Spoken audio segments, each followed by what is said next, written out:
If cryptocurrency makes your brain hurt, you're not alone. A recent study found that 43% of people avoid crypto entirely because they simply don't understand what it is. And here's the crazy part. Even people who own crypto often can't explain how it actually works. In the next few minutes, I'm going to break down cryptocurrency in a way that finally makes sense. No confusing jargon, no technical mumbo-jumbo, just simple explanations that will make you go, "Oh, now I get it." So, if you've ever felt stupid for not understanding Bitcoin, blockchain, or why people are so excited about digital money, this video is for you. Let's be honest about why crypto is so confusing. First, the terminology is absolutely overwhelming. We have words like blockchain, mining, hash rates, DeFi, smart contracts. It sounds like a foreign language. Second, most explanations either assume you're already a computer scientist or they oversimplify so much that you still don't really understand anything. And third, and this is the big one, cryptocurrency completely flips upside down everything we know about money. Traditional money works one way, crypto works in the complete opposite way. No wonder our brains rebel against it. But here's what I realized. You already understand the basic concepts. You just don't know it yet. Let's start with the most basic question. What is cryptocurrency? Think of cryptocurrency as digital money, but not like your bank account. That's just regular money stored digitally. Cryptocurrency is money that was born digital and lives entirely in the computer world. Remember when your parents first heard about email? You mean I can send a letter instantly without paper or stamps? That seemed impossible. But now email is so normal we don't even think about it. Cryptocurrency is the same thing, but for money instead of letters. Instead of physically handing someone cash or writing a check, you can send digital money instantly to anyone in the world with an internet connection. But here's where it gets interesting. And this is the part that confuses everyone. Imagine your entire class shares one notebook to track who owes what to whom. Sarah lent Mike $5 for lunch. It goes in the notebook. Mike paid back Sarah. That gets recorded too. Everyone can see the notebook. Everyone agrees on what's written, and no one can secretly erase or change what's already written. That's basically what cryptocurrency is, like a shared digital notebook that tracks who has what money, and everyone in the network has a copy of the exact same notebook. This shared notebook is called a blockchain, but don't let that word scare you. It's just a fancy name for shared digital record book. Now you might be thinking, why do we need this weird digital money when regular money works fine? Great question. Let me show you with a simple example. When you want to send $100 to your cousin in another country, here's what happens. You go to your bank. They charge you a $25 fee.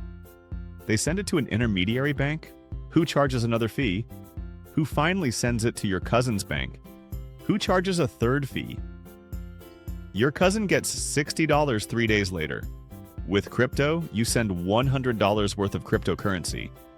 Your cousin receives $98 worth, small network fee.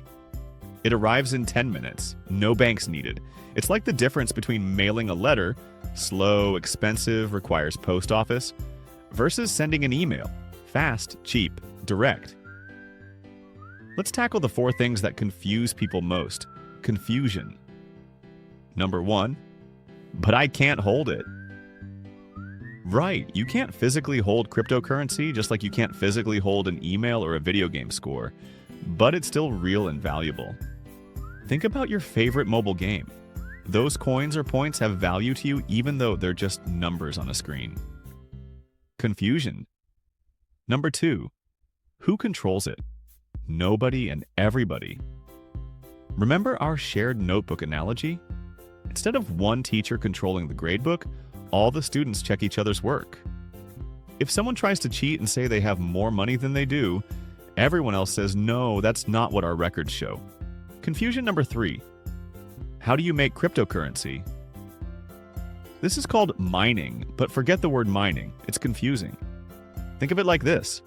Remember those math competitions in school where the first person to solve the problem wins a prize? Cryptocurrency mining is computers competing to solve math problems, and the winner gets some new cryptocurrency as a prize. Confusion. Number 4.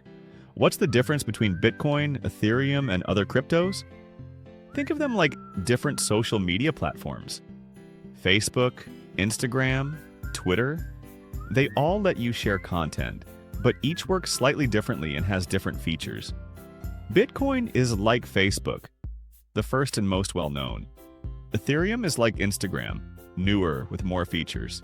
There are hundreds of others, each trying to do something slightly different. Let's make this concrete with real examples. Example 1. The freelancer Maria is a graphic designer in the Philippines. She does work for a client in New York. Instead of waiting a week for an international wire transfer and paying huge fees, her client sends payment in cryptocurrency. Maria receives it in minutes and converts it to local currency. Example 2. The traveler. James is traveling through Southeast Asia. Instead of carrying cash or worrying about exchange rates at every border, he uses cryptocurrency that works the same everywhere. Example 3. The saver. In some countries, the local currency loses value quickly due to inflation. People use cryptocurrency as a way to save money that doesn't lose value as fast. These aren't futuristic scenarios. This is happening right now, millions of times per day.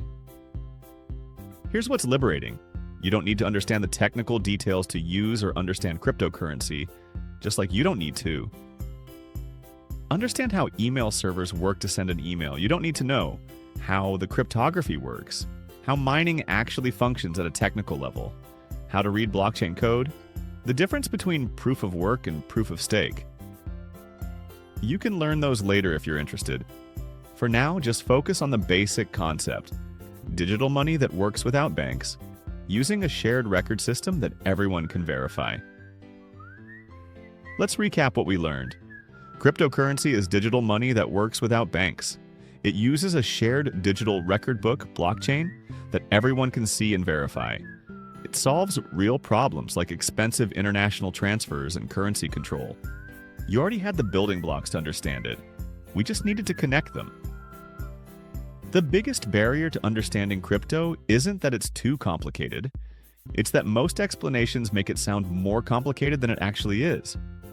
If this finally made cryptocurrency click for you, hit that like button and subscribe for more videos that make complex topics simple. Next week, I'm breaking down the biggest mistakes crypto beginners make and how to avoid them. You won't want to miss that one. What was your biggest aha moment from this video? Let me know in the comments below. And if you have friends who are still confused about crypto, share this video with them. Let's help everyone finally understand this stuff. Thanks for watching, and I'll see you in the next video.